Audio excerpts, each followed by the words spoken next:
Chapter 16. Officer, help! The unseen speaker climbed into the rear seat of Nancy's open convertible. Obeying his instructions, the three girls had not turned around, but in the rear vision mirror, Nancy had caught sight of the cruel-looking man. As he spoke again, she recognized him as the person she had come to know as Judson. "Clever of me, wasn't it, to pick up your trail? I've been following you for miles, hoping for a chance to stop you. I thought you might turn in here because you've done so before. I knew the bridge was out and hurried ahead of you to take down the warning sign at the entrance to the road. You played into my hands nicely." He laughed sardonically. The next moment, Bess screamed. Judson had shoved a sharp palette knife between her face and Nancy's. He withdrew it, then said, "One false move, and I'll use this to advantage." Bess almost fainted, and George's jaw was set grimly. Nancy, after the first shock was over, said evenly, "What do you want us to do?" "You are going to lead me to the Fontaines, and there will be no argument about it." Nancy thought quickly. She must outwit this man. Her first idea was to get him out of the convertible. "What about your car?" she asked, wondering where it was. She could not see it in the mirror. Judson laughed harshly, then said, "I know how clever you are, Nancy Drew. I am not falling for your trick to get me out of this car, so that you and your friends can escape into the woods. Now back up." Bess shivered. Nancy nudged her and murmured, "Don't worry." Then she put the car into reverse and began to back down the winding road. Judson's car was hidden just beyond the bend. Though Nancy and her friends were prisoners, the young sleuth felt a certain sense of satisfaction. Judson's desperate venture clearly indicated that he did not know where the Fontaines were hiding.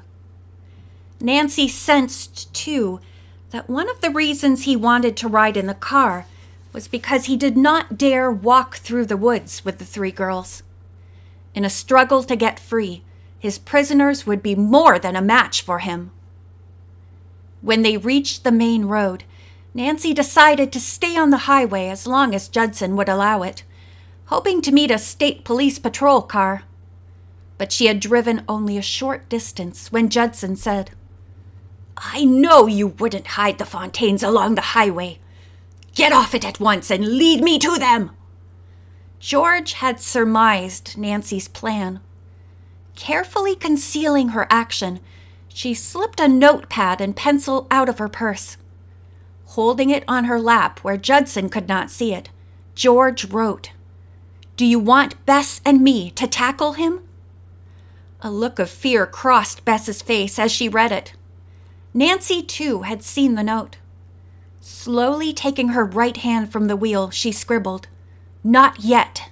As she continued to drive with one hand, Judson evidently noticed her right hand was out of sight.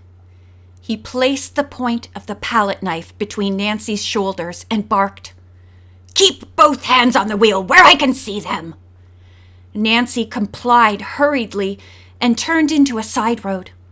The knife was removed. The young detective knew the countryside around River Heights well. Her quick mind recalled that Bert Fraser, a state trooper, lived on one of the back lanes in the vicinity. "I'll head for his house and hope he'll be there," she said to herself. After a few more turns, Nancy took the road leading to the Fraser home. As they went farther and farther from the highway, Judson apparently was pleased. Nancy smiled as she approached the trooper's home. Presently, she could see one corner of the house at the top of a hill. When they neared it and Nancy began to slow down, Judson said, "Is this the Fontaines' hiding place?" Nancy did not answer. She braked the car to a stop near the front porch. At almost the same moment, the trooper opened the door and came out, dressed in full uniform. Nancy and George already had the car doors open on either side and jumped out. Bess cried, "Officer, help! We're being kidnapped!" "Kidnapped?" the trooper exclaimed, running down the steps. At the same instant, Judson made a flying leap over the back of the car and sprinted for a stretch of woods on the opposite side of the road. "Get him!" Nancy urged. The officer and the three girls dashed among the trees in pursuit of Judson, who had a good start.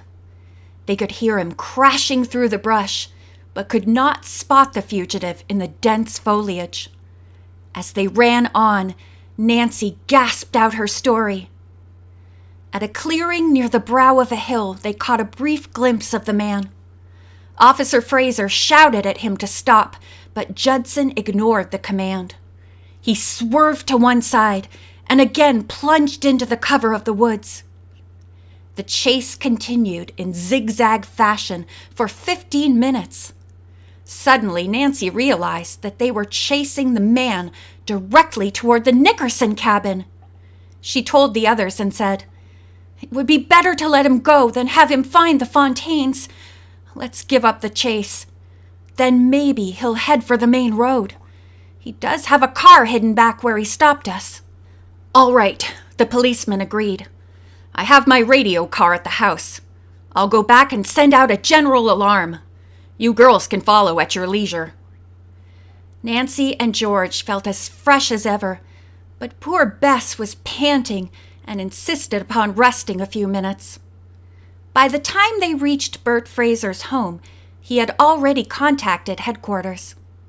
"I think we have that fellow bottled up," the officer told them. "The police will set a trap for him." "Thanks for helping us out," Nancy said. "I feel bad about letting Judson slip through my fingers." The trooper smiled.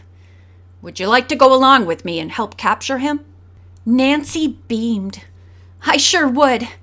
At least I'd like to talk to Judson." She turned to Bess and George. "Shall we follow in my car, or would you two rather take the convertible and go home? I could ride with Mr. Fraser." "We'll see this thing through," George declared. "Stay close behind me," Fraser directed. "And, Miss Drew, suppose you ride in my coupe." Nancy climbed into the radio car with the trooper, and they drove off. She was fascinated with the constant exchange of information over the radio between state police headquarters and the individual patrol cars. When they reached the main highway, she looked back to make certain that George and Bess were following. The two friends waved that everything was fine. The trip to the Cedar Lake Road was made in quick time. Another police car was already there. Bert Fraser jumped out and ran over to talk to his colleagues. In a few minutes, he was back. "No luck on Judson's car," he told Nancy. "It was gone when they arrived. He must have made a mighty fast getaway." Nancy was not so sure that it was Judson who had taken the car. He might have had an accomplice. She decided to find out whether or not Judson had found the Fontaines. "I think the girls and I will call on friends of ours who are staying at a cabin on the lake," she told the trooper. "Thank you for all your help." Nancy told her plan to Bess and George, who had pulled up in back of the officer's car. They got out, crossed the stream on its temporary one-board bridge, and walked to the Nickerson cabin.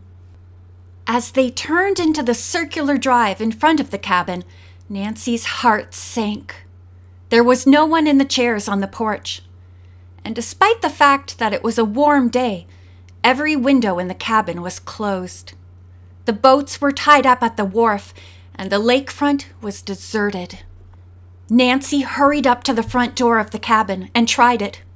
The door was locked. A check showed that all the windows were also locked, and the rear door, too. "Oh, Judson got here first!"